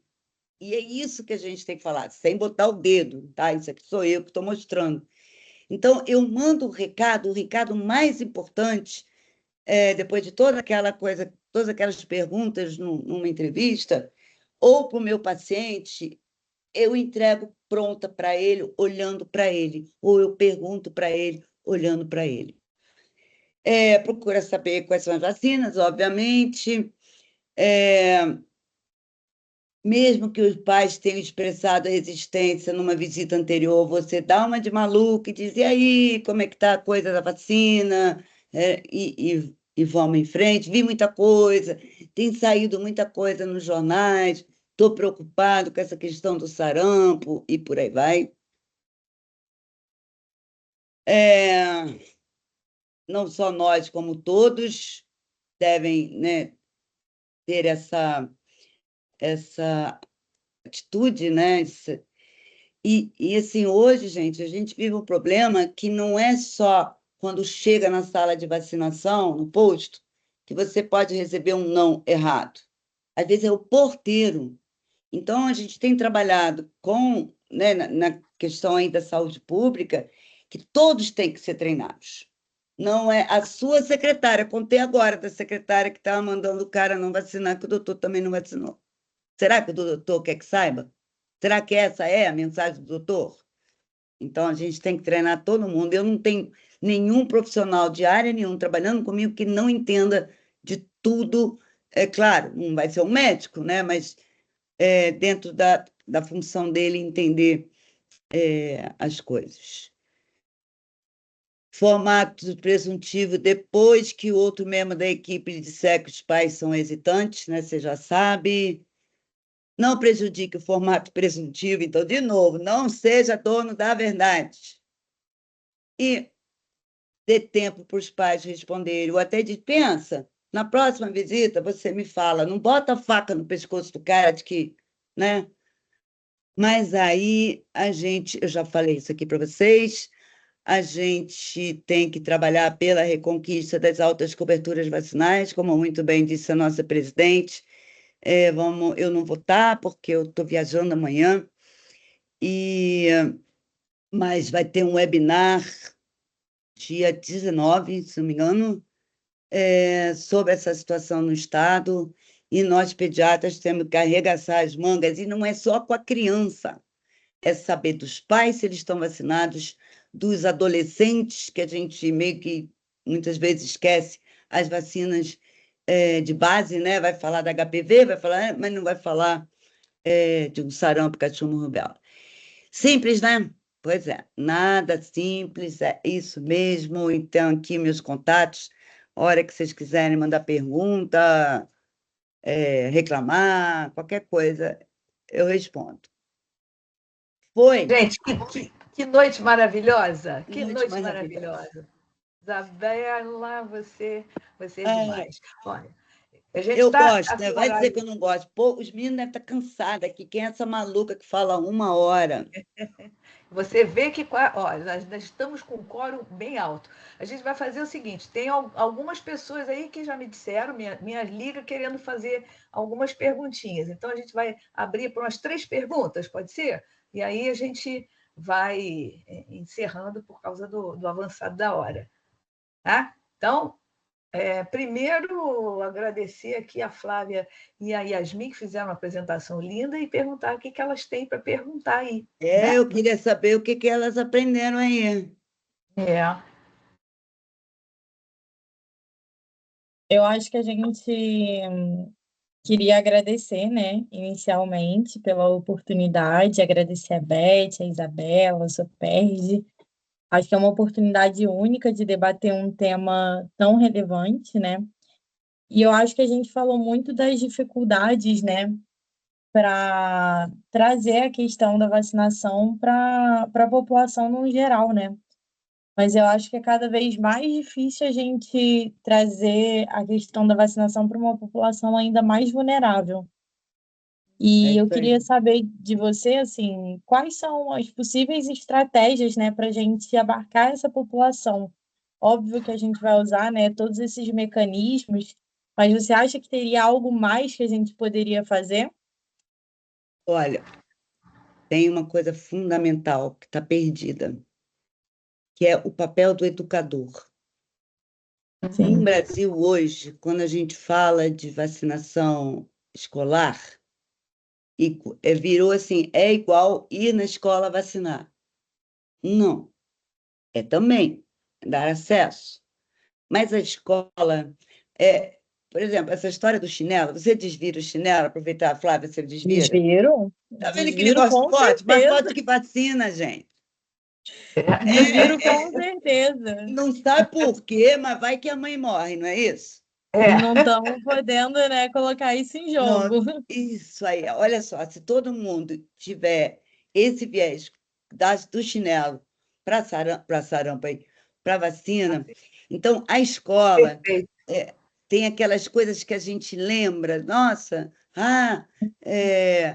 quem falava isso era minha avó, quem falava isso era na escola. Mais do que a mãe, a gente guarda o que a escola e o que a avó disseram. Então, trazer o educador junto e não levar pronto para o educador e voltar a escola a ser independente, pública e privada, né? Isso não é uma questão de público e Claro. privado, é trazer para, de novo, levar esses vieses que a gente aprende pequenininho e carrega até hoje. Vou dizer outra. Quando eu engulo um caroço de laranja, eu fico meio assim, será que vai nascer um pé de laranja na minha barriga? Que a minha avó dizia isso. Não adianta a razão saber que não. Você pensa, Verdade. vai explicar. Claro. Exatamente. E isso aconteceu aqui no nosso caso, né? Porque o médico disse para não fazer, né?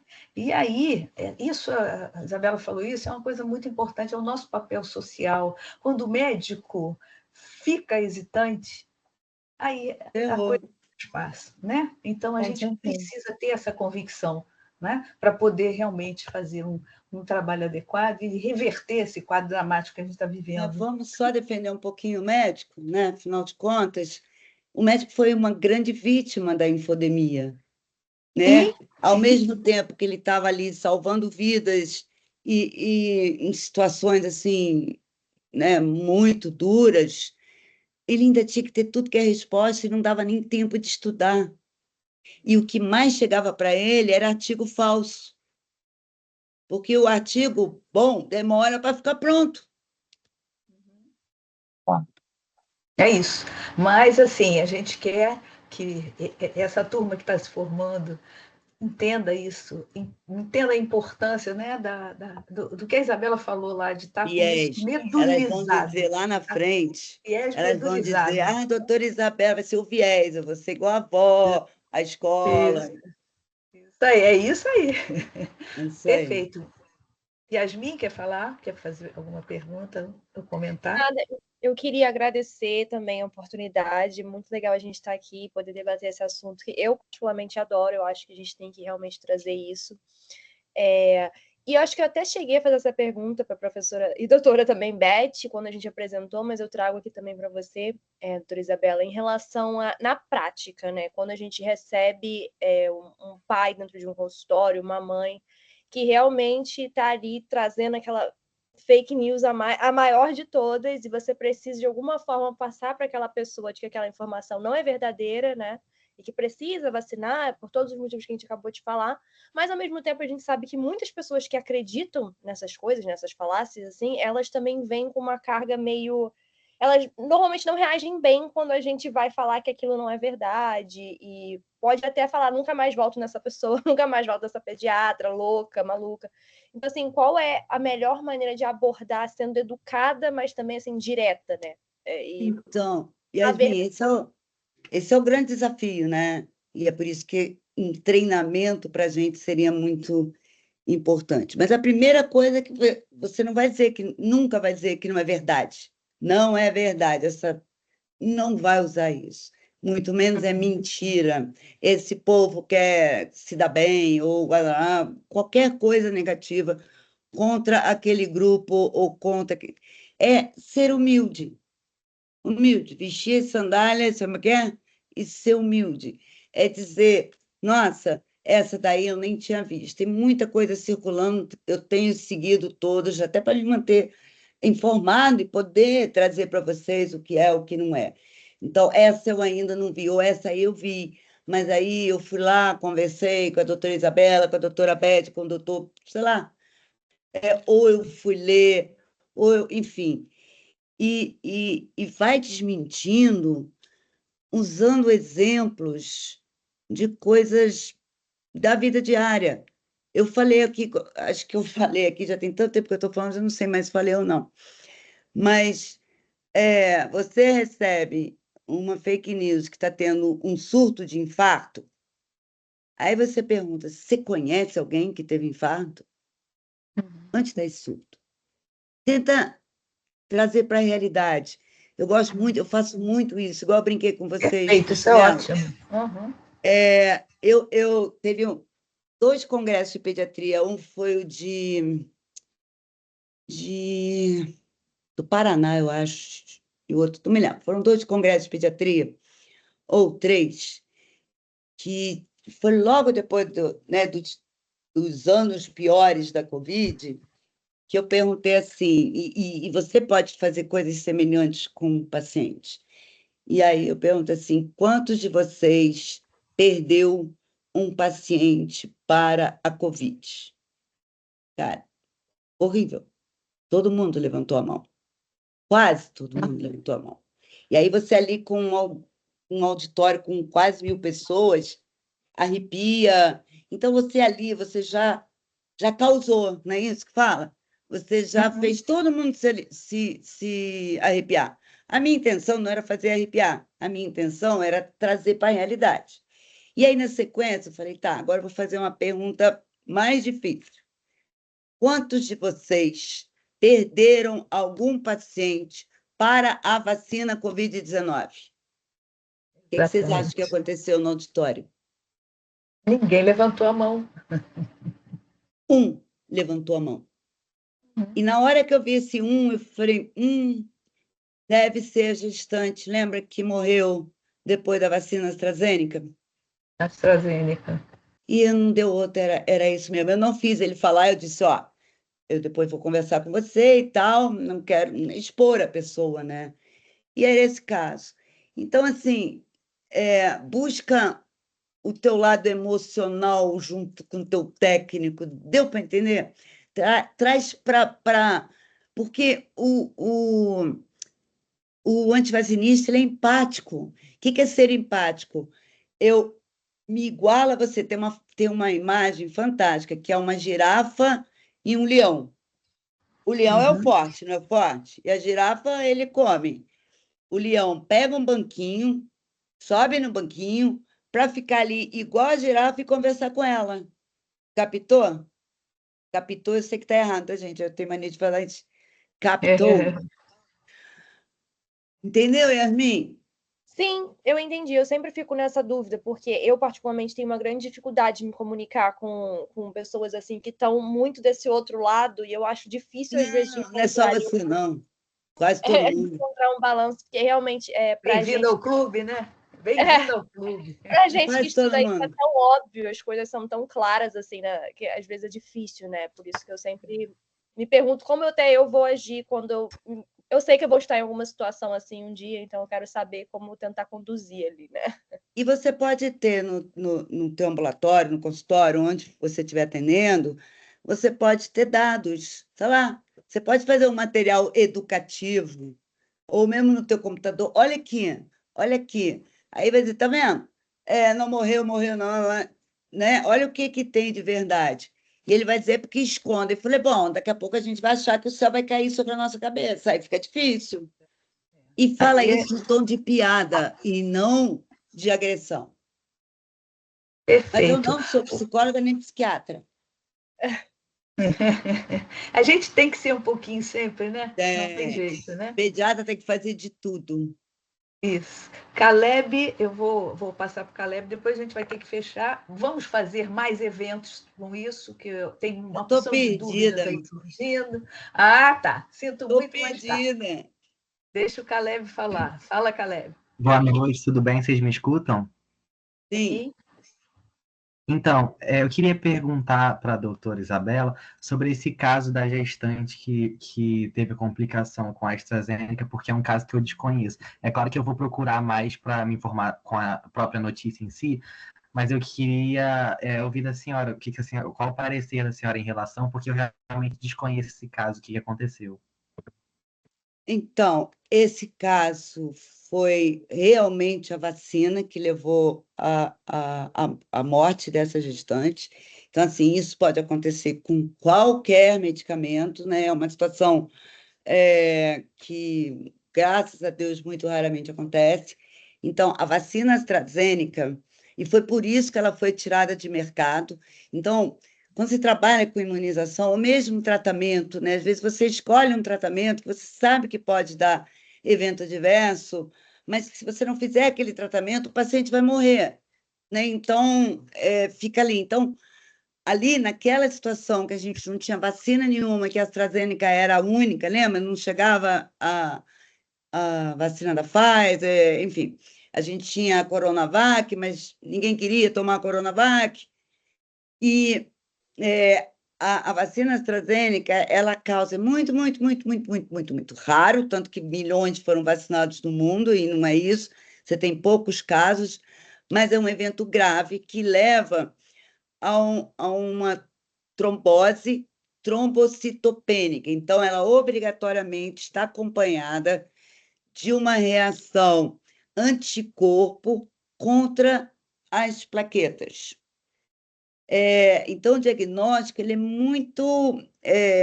com sorologia específica, enfim, dá para você diagnosticar. Por isso que é o único que a gente tem, assim, a gente sabe que foi a vacina que causou. A gente imediatamente, o Ministério da Saúde imediatamente parou de vacinar gestantes com essa vacina.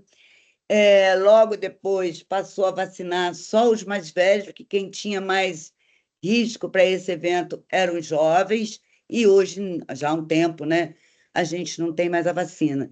Então, eventos adversos podem acontecer. Por exemplo, a vacina febre amarela, ela pode causar, é raro, raro, raro, raro, raro, raro, mas ela pode causar a febre amarela selvagem, quer dizer, causar a doença grave, febre amarela, e levar à morte, principalmente ou quase exclusivamente maiores de 60 anos.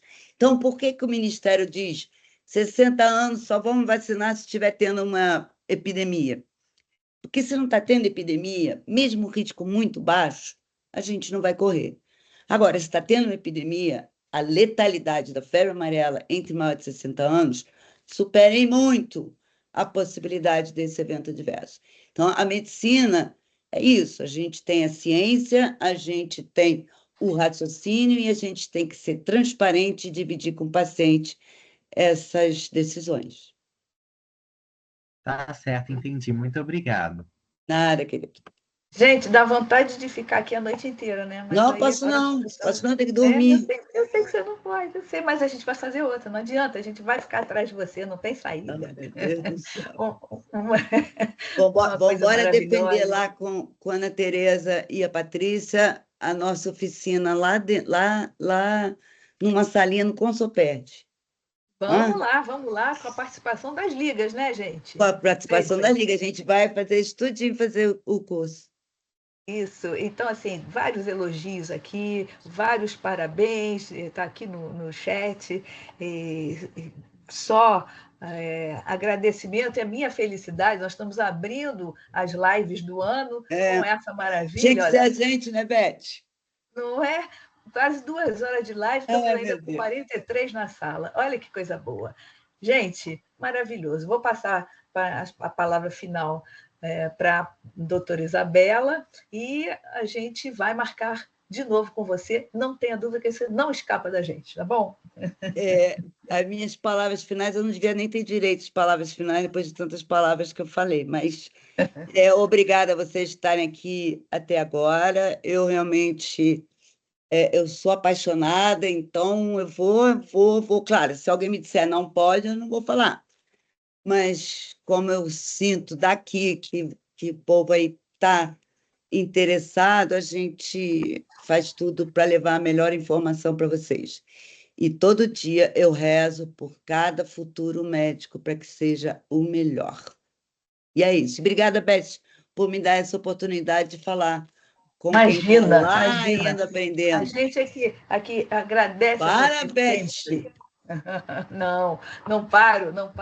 Gente, olha, só elogios aqui da diretoria. Obrigada pela presença dos vários diretores aqui, doutora Ariana, doutora Adriana, doutora Patrícia, a nossa presidente, e que os nossos próximos eventos sejam maravilhosos assim como esse, né? Espero que vocês tenham aproveitado muito, sempre agradecendo ao nosso querido Diego, que está aqui Esse é o cara. como nosso anjinho de guarda, ele é perfeito, obrigada, Diego, sempre, e que vocês tenham aproveitado muito e que a gente desenvolva isso ainda muito, porque o nosso papel social é fundamental, né? Como E professora. não esqueça o webinar dia 19 sobre a situação do sarampo. A gente não pode deixar sarampo voltar, pelo amor de Deus. Pelo amor de Deus, né? Pelo amor de Isso Deus. É isso, gente. Beijo Então, para todos. Boa noite. Beijinho, eu também boa queria noite pra agradecer. Boa noite, muito Boa noite. obrigada. Queria agradecer a presença Tá. de todos, da Isabela, foi tudo maravilhoso, do pessoal que apresentou também.